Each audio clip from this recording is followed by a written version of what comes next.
want to ask you to I want to talk about a couple of things I've been covering or just looking at. I'm very interested because you know how I am about, protests. I generally rock up and say, is this private or can anybody jump in?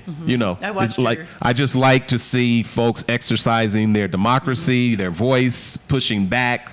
And right now you have students, university students, really this movement. It is a movement that is taking place around what's going on in Palestine and with Israel and all that. And it's comparable to any other movement. I mean, Occupy Wall Street, civil rights, Black Power movement, more recently, Black Lives Matter. But how are you viewing this pouring out of young people in campuses that are, jeopardizing their lives, their futures? Some have walked out in the midst of graduation, and they want disinvestment. What are your thoughts about young people exercising democracy, whatever that might mean? Well, so far students have always been on the right side of history, haven't they? Every protest, students have helped lead them, or at least help make the movement gain traction. And I am completely in support of the students. What we're seeing in Gaza is horrific, and it is, in my opinion, if you don't want to call it a genocide, we can call it a mass slaughter. Anytime that kind of colonialism has the opportunity to suppress people the way they're being suppressed, it can, we've already witnessed it happen here, And so I don't know if you follow Mark Lamont Hill. I'm a big fan of him. He just showed up at one of the protests, and he talks about how this is, a liberation. A freedom for liberation, for all. And so the degree of which we're seeing death, the number of journalists, the number of children, the number of women, the number of hospitals, the number of universities is the highest in any war in our history, as far as the number killed in the time frame. Wow, So, it's something happening. Like as an editor, Austin, you're seeing something. Like no matter what people think about, like if we're not supposed to look at this, it doesn't mean anything. There is something happening. Absolutely, and I love that we have a platform where we can try to point that out a little bit. There's no corporate interest or anything behind us. But to echo what Siobhan said, if you look back in history, the student movements have never been wrong at their core. They've always been pushing for civil rights. They've always been pushing for more freedoms. You can debate their tactics, but they've never been wrong at their core, what they're asking for. And I'm always a big believer in the First Amendment. I don't see how you can justify shutting down a protest like this. Like Siobhan was saying, again, they're calling to attention to one of the worst things that I've seen go on in a long time. Especially in terms of journalists. It's so interesting to me. Just looking at these issues around the world, you know what I mean? And I know that Dr. Martin Luther King talked about the rise in racism, militarism, and materialism.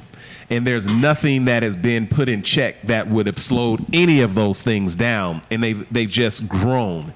And so what I think about often is, who's really profiting from these wars? Military-industrial complex. Oh, you think? But they have the people pitted against one another. Yeah. Like, for example, when folks start talking about this is religious based or whatever, I'm like, this is militarism at its finest. And you can argue about your faith, you can argue about any of that, but those warmongers who profit off of death and destruction are doing what they do.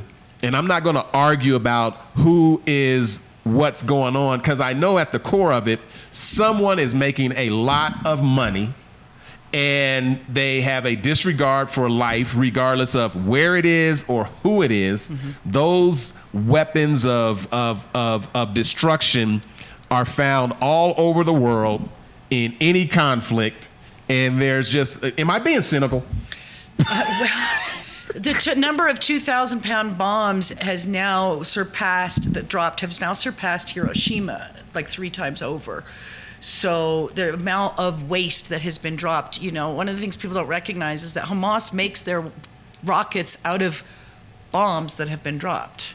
Wow. That didn't go off. So it's wow. One person's terrorist is another's freedom fighter. Martin Luther King also talked about, the complacency of the liberal white man is one of the worst threats to, advancement for equal rights. Wow. And right now we're witnessing that from our country, a complete looking the other way is what it appears like. I might be cynical as well, and I wonder if Bibi is writing the speeches as well as the policy. Well, I could tell you, I'm looking at, and I went down to Auraria campus, and I was just with the young people. The young people are idealistic.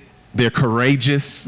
Generally don't know what they're up against, if that's what makes them so, in the face of things that folks who get a mortgage would never do. You know what I mean? And all they're talking about is disinvestment, wanting to know where their student loans, their student fees are going. That's right. They're standing up against, widespread death regardless. And I'm saying to myself, this is very admirable. And on either side, any side, it's like you should exercise your rights as a citizen to protest, know where your dollars are going, what your government is doing, and to see these young people doing that is encouraging.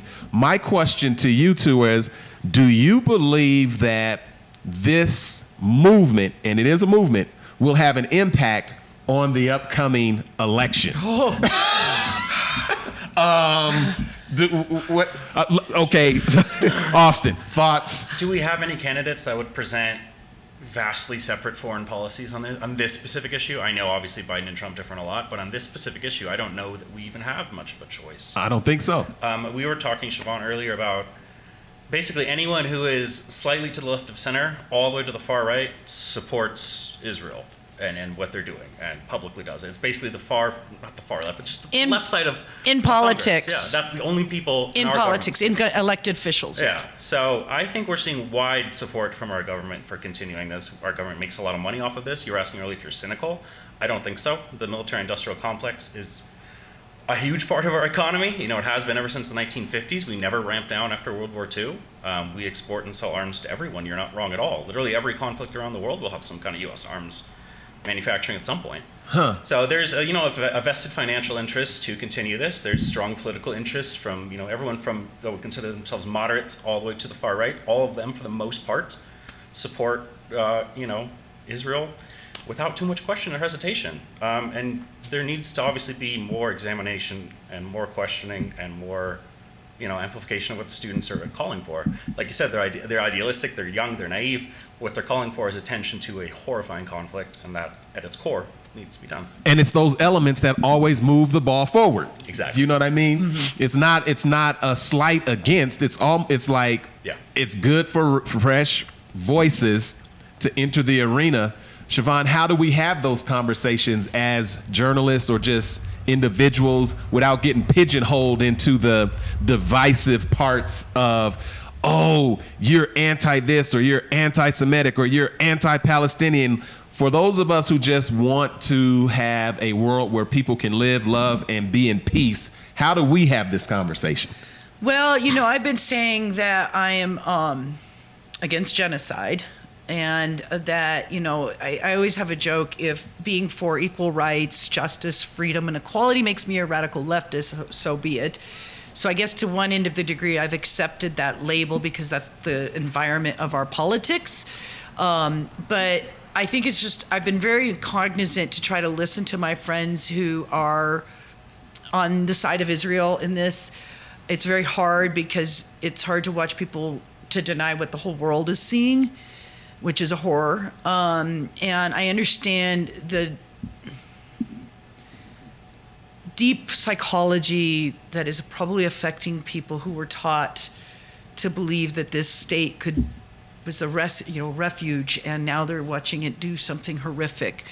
But we've witnessed, the United States is supposed to be the greatest country in the world, and we've done horrific things in our time. So it is colonialism at its worst. We're witnessing basically what we saw happen to the indigenous tribes of America and to people stolen from Africa and sold here as slaves. It's kind of witnessing the same environment. Palestinians have no rights. And so I am for equality for all. And I don't know if I cannot be not labeled. I don't know. Well, what's interesting is I think that we're in a special moment in time, which is not unique. There's a pattern of populism and xenophobia and you and us, and which drives people to, be pitted against one another. I believe the young student voices, these university students, even though there's not much of a difference, I believe policy-wise from any choice that you have, I know that those young voters matter, and I think they will not be showing up at the polls to vote for either, which, Austin, leads to what? Well, not great things if you're a supporter of the Democratic Party, definitely. That's where younger voters skew, obviously. They don't vote as much as other groups do. So I totally see what you're saying, and I think that the only impact will be to drive the overall vote slightly to the Republican Party because of that. I don't think more people will vote for Trump. I think less people will vote for Biden. That's my thought. The thing is, these protesters are peaceful. They're talking to each other across the country. I just interviewed a former intern who was part of one in North Carolina in a smaller community. They're being attacked with tear gas. They want us to help get the word out for them. And I said, of course, I don't know how much good I can have in Colorado, but I will, of course, do what I can to help.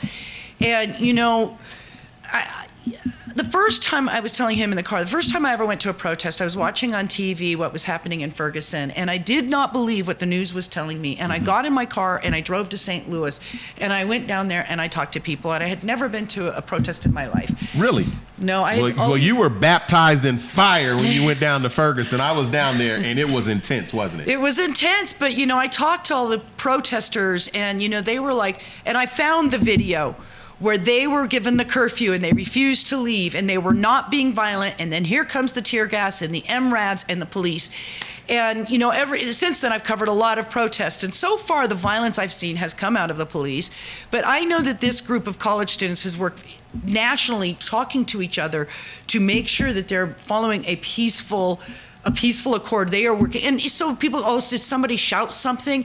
Sure, there's always been, provocateurs and infiltrators, and there's always going to be some jerk. But they've been very good about removing those people from the camps, removing those people from the protests. I've covered some of the protests down here in Denver already, and I'm not hearing anybody shout anything anti-Semitic. It's being led by Jewish people. And so what upsets me is on a week ago Friday, Netanyahu got on TV and said, "Oh, America, you need to get your college students under control. You need to send in the police. They're Nazis. They're all this bullshit." Stuff. You read the trigger alert. Yeah, all right. And I'm being a good girl. And then on Monday, there's Biden just repeating the dialogue about how it's not peaceful, and they are absolutely being peaceful. And that kind of rhetoric is going to not only is the policies around Palestine going to turn these young voters away, which is how Obama won, but it's going to make them hate the Democrats if they support lies about them. Yeah, I went down to Auraria, and when you talk about peaceful, they're just voicing their opinions, and we all know about the provocateurs. We can go back to any protest and see how those narratives have been shaped by the very forces that are saying we want democracy, we want peace. One of the things that the peaceful protesters and the nonviolent protesters used as a strategy was the violence of the other side to bring a heightened awareness to their cause.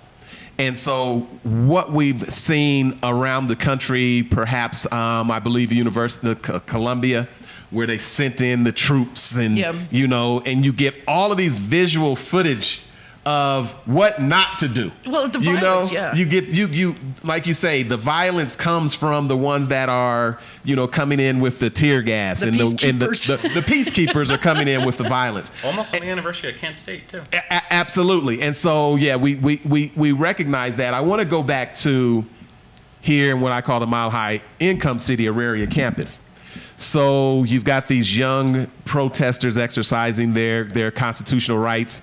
The Denver police rush in, arrest 40. I had an opportunity to talk to some of those young people and see that, they were brutalized, traumatized, and all of those different things. And then the president of Auraria campus, they offered these protesters $15,000 to pack up and go away. And they were like, I didn't catch that part. that won't even pay for our student loans. And that's not why we're here anyway. We're not here for the money. We want to see this investment. We want to see the stop of a genocide. This is all of their words. But we were doing the show on Friday, and the president of the Auraria campus asked the police chief to come back in. And he said, yeah, I was watching that. The police chief said, I'm not going back in there. Good for him. And first of all, you didn't take down the encampment when we went and, did this the first time.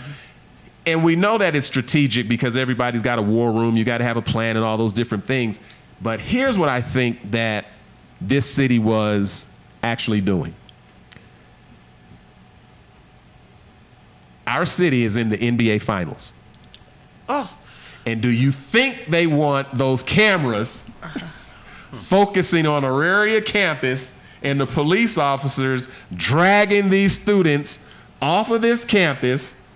Or, as the world is watching and all of those cameras are here, do you want to focus on the marketing of your city, the beauty of your city, the advertising that's focused on your city, and the fact that you are in the NBA Finals? Austin, which do you think you'd choose? To go and bash some students on Auraria, or be like, we're going to leave them alone and we're better than that? I think you make a pretty fair point there. I don't know how much media attention you'd want to draw negatively to your city in this case, especially. It makes total sense. And I don't know what you would even accomplish. All you accomplish by bashing these encampments is getting media attention. Yes. The encampments aren't changing. The protests aren't stopping. So what are you benefiting even by doing this anymore? What's the point? You can't. And again, it brings attention to your cause. right. Yeah. That's one of the things that some of those individuals that were dealing with Dr. King learned long ago. It was like, okay, don't sick the dogs on them. Yeah. Don't give the media anything to focus on. Let them hang out as long as they can, and they will go away sooner rather than later, because we're not going to feed into that.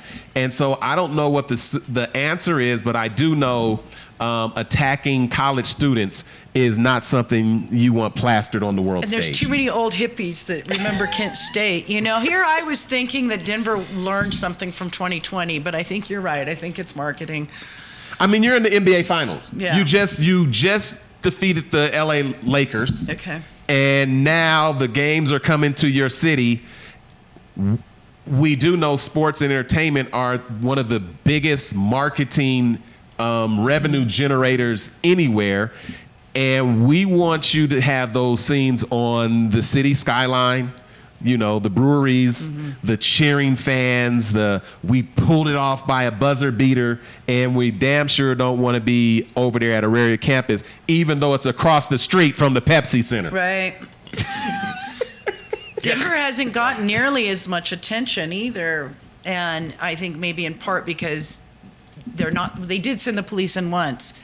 But in part, they're not, we're not seeing the same visuals like we saw in Columbia and UCLA and Texas and what are some of the other places, Salt Lake. They beat people One up. more thing before you all, I've got a few more minutes with you. I want to ask you all, as well as individuals that have followed campaigns and campaigning. And I want to just tell you that, again, I think that all of those young people of this movement, I don't see them driving to go vote for Trump. They're politicized. They're to make you think that these university students are, not aware of the issues and don't know what's going on. They are very aware. And so I don't think that they're going to be driven to vote, but I vote for Trump. I think they're not going to vote. Yep. Right. And I think that it's going to go to the primary that we just had here in Colorado, where you had a lot of individuals across the country saying, we're going to opt out of the primaries as a protest and to show our strength to get change. I'm wondering if Biden is going to be able to do something to address this movement. And if so, what can he do? Well, Hamas agreed to the ceasefire this morning. And so Israel is, as far as we can tell, is not. And so there was an announcement that Biden halted shipments to Israel. The only thing that's going to rescue the Democrats and Biden is to stop shipments, to do something. In the 1980s, and I believe it was Lebanon, when Israel was in Lebanon, Ronald Reagan called him up and said, hey, this kind of looks like a genocide. Could you stop? And they did. So, I mean, Biden has to shift positions dramatically. And as I said earlier, I sometimes wonder if Netanyahu is writing both his positions and his speeches. So, Well, I got to tell you, Big Raj, thanks. They know I don't watch sports. I don't know. I said NBA finals, but they're the NBA playoffs. Okay. They're the playoffs, hoping to get to the finals. And you don't want those commercials showing your law enforcement beating, university students on the Auraria campus. here I thought You know. Denver got woke. Nuggets win, students lose. I don't know how they There's would a even headline right there, I don't even seriously. know how they put this together. Nuggets lose, police win. I don't know how you that is not what we're looking for on any level. Okay, so again, where do people find your publication and your online and all the particulars? Yellowscene.com, and we are doing, thanks to Austin coming on board, we are doing a lot of online news. Again, we're not rushing to just break the story. We always want to go deeper. You can get a hard copy printed version, which, by the way, you retain 7 times more information if you read something in print than digital. And it's much more, it's a relax, it's an escape from And if the you're like screen. me, you like to touch things and feel the paper and Escape it's a from whole the bunch screen. of stuff. Yep. And it's $10 a month. We'll get it delivered to your home. So we definitely need more sustaining supporters because that is the way of journalism It's just today. $10 a month. $10 a month will get you the magazine delivered. So we are at about 120 sustaining supporters. We want to get to 300 by the end of this year, and then we want to keep growing it. This is brand new for us. We just launched that 9 months ago, 6 months ago. So it's a new endeavor, not something like I'm spread so thin, I don't have time to focus on it as much as I should. So shout out, sign up for $10 a month, you get it in the mail. We just won 12 awards Saturday night, which now is a total of 172 awards in our 24 history. Wow. It's great having you here. Austin, I want to ask in terms of you all following these campaigns and going back. It seems to me like my party, the Democratic Party, and I vote. I'm not like the Hashim Dim where I'm just dim straight up and down. Like I'll vote Green Party, I'll write in Harriet Tubman, I'll do all these different things. I'm an informed voter with a lot of different issues that I'm concerned about. Right. When Trump won, my main concern was, I didn't like Hillary, but I did vote for her. Yep. But I was concerned about who was going to control the Supreme Court Yep. picks. That was my thing. Right. I lost that, obviously. However, there are a lot of issues. I think the young people and a lot of people are concerned about Palestine, Israel. Big deal. It's a huge deal. A lot of folks are not able to pay for their medications. Cost of living is it's skyrocketing. The wealthier are getting more wealthy. The gap is expanding. And Austin, every time I open up an email, every day the Democrats lead with Trump in the subject. I'm like, are you trying to elect Trump? Like, can you just tell me what it is other than that? Like, it's the boogeyman. You owe a vote to us Right. so we don't get Trump. Austin is not working for me. We'll bring it all back around to our sports metaphor here. Lean into that mic. Yeah, for sure. To lean into the sports metaphor, I feel Democrats are often playing defense. And they're just trying to, spotlight on Trump. Trump is so bad. But they need to take the offense and say, what are we doing to help all these things? I know there are, Biden's stimulus package plan, that kind of got some media positive coverage. But as a whole, I feel like the Democrats, when they do have successes, don't convey it well to the public. And in that sense, we're always talking about Trump, and the boogeyman of Trump's coming around the corner. And he is, potentially. But I think there needs to be some offense on the Democrat side. I don't know if it's their PR team. I don't know what it is. What is it? I don't Siobhan, know. what advice would you give? Because clickbait is clickbait. People just read the subject line. And every subject line says Trump. And then it's like, I can't even open up another one of these things. Well, the Democrats are supposed to be better than the Republicans. And I've been a lifelong D. I haven't just voted the party line, but I do tend to vote with the party more often than not. And I don't know how I want to vote this year. in the presidential. I did hold my nose in 2016, and I don't know how I want to vote this year. And I don't want Trump, and I hate that being blackmailed against me, but I feel like we're being held hostage by two parties, and Citizen United and Lobby Money are making them the same. And they're supposed to be at least be different. And when there are domestic policies that Biden has been better on than Trump, but when we're looking at inflation is here, you didn't protect us on the abortion. We still never got it codified.